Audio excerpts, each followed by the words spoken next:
Welcome back to the NATO Public Forum YouTube studio. I'm Jack Kelly from TLDR News, and I'm joined by Angus Lapsley, NATO's Assistant Secretary General for Defence Policy and Planning. Hi, Jack. I'd like to start with the new trio of regional plans that NATO published. For the viewers, I'm sure you're aware, but for the viewers, there are three separate plans here. There's one for the north, covering Atlantic and European Arctic. There's one for the centre, covering the Baltic and Central Europe, and one for the south, covering the Mediterranean and the Black Sea. I'm interested why you chose this taxonomy and how these plans will help to improve NATO security going forward. Especially for the military, planning and having plans is really important. It's how you work out what you're going to train, what equipment you need, exactly what forces you need.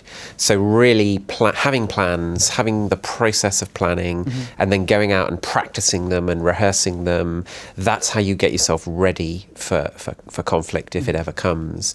It's the same in the military as it is for a sports team in that sense.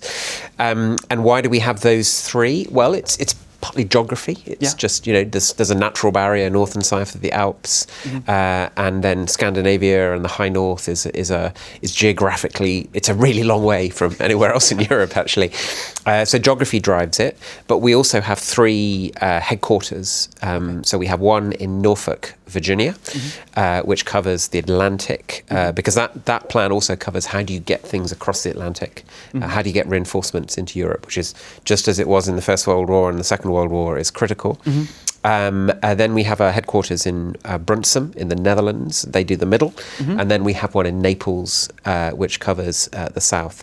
So it's a kind of combination of, those are the headquarters we've got, but it's mostly, that's the sort of sensible geographical organisation. During the talks today, watching the main stage, there's been a lot of discussion about the Indo-Pacific. And recently at the Shangri-La Dialogue, you said that NATO doesn't want to operate in the Indo-Pacific, but does want to be involved and engaged. I'm interested in practice what you think that means. What we do is, the clue is in the name, with the North Atlantic Treaty Organisation. Our responsibility under the treaty is to protect the countries of Europe and North America. So it's not our job to go to the Indo-Pacific and take on responsibilities there, although some of our allies clearly do. Canada and the US are Pacific nations. France also, and the UK has a history of operating there as well. Well, I think what it means for us is that we face lots of similar issues to the issues that are currently alive in the Indo-Pacific region. We have Russia. They have the difficulties of a rising China.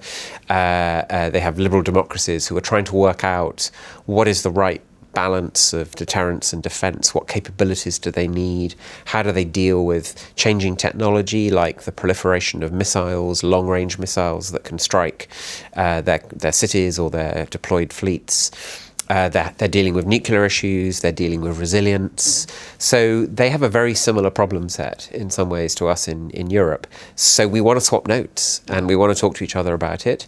And then sometimes I think you'll see cooperation, for example, in the industrial sphere. Good examples are, Poland is currently buying a lot of equipment from Korea. France has very close industrial links with India, Britain now with Japan and Australia. So all of those things play in the relationship, I think. Absolutely.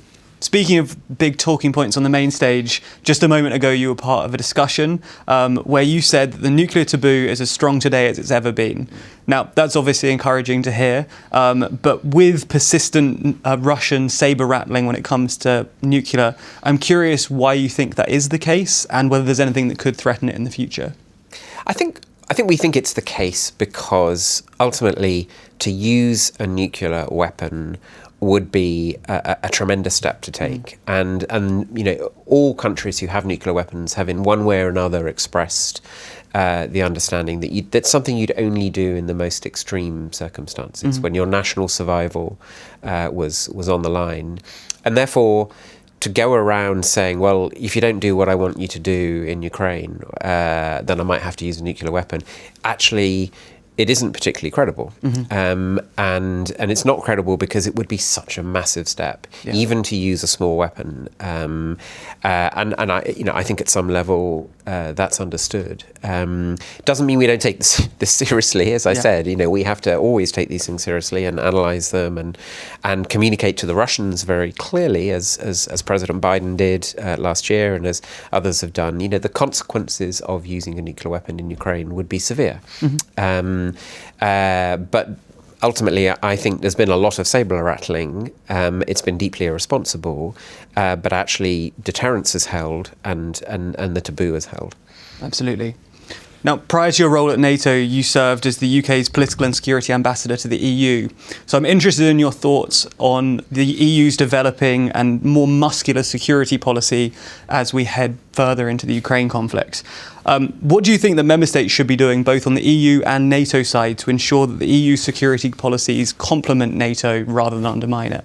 Look, I think the EU definitely can complement what NATO does. It has a lot of civilian tools, like, for example, sanctions, economic support, the ability to encourage resilience. Those things are really important. It can also help promote a more vibrant and more cooperative defence industry in the EU, which is something we as NATO need.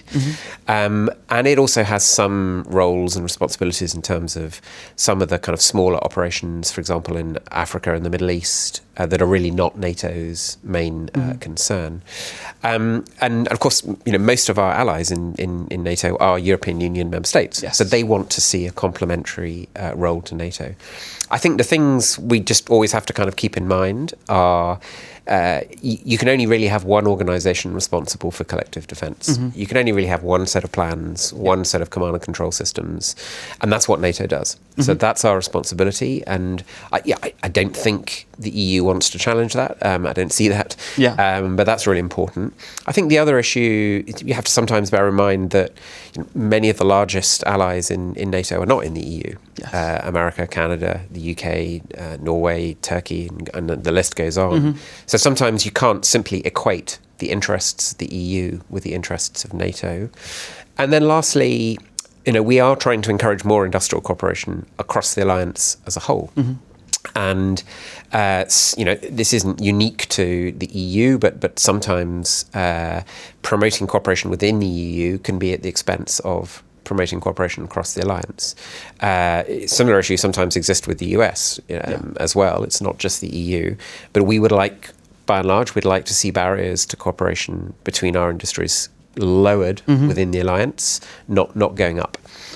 Finally then, you mentioned the interests of the US and how they sometimes differ from other members of the alliance, and especially given some isolationist shifts within American politics, especially from the Republican Party, and with America's growing focus on the Indo-Pacific.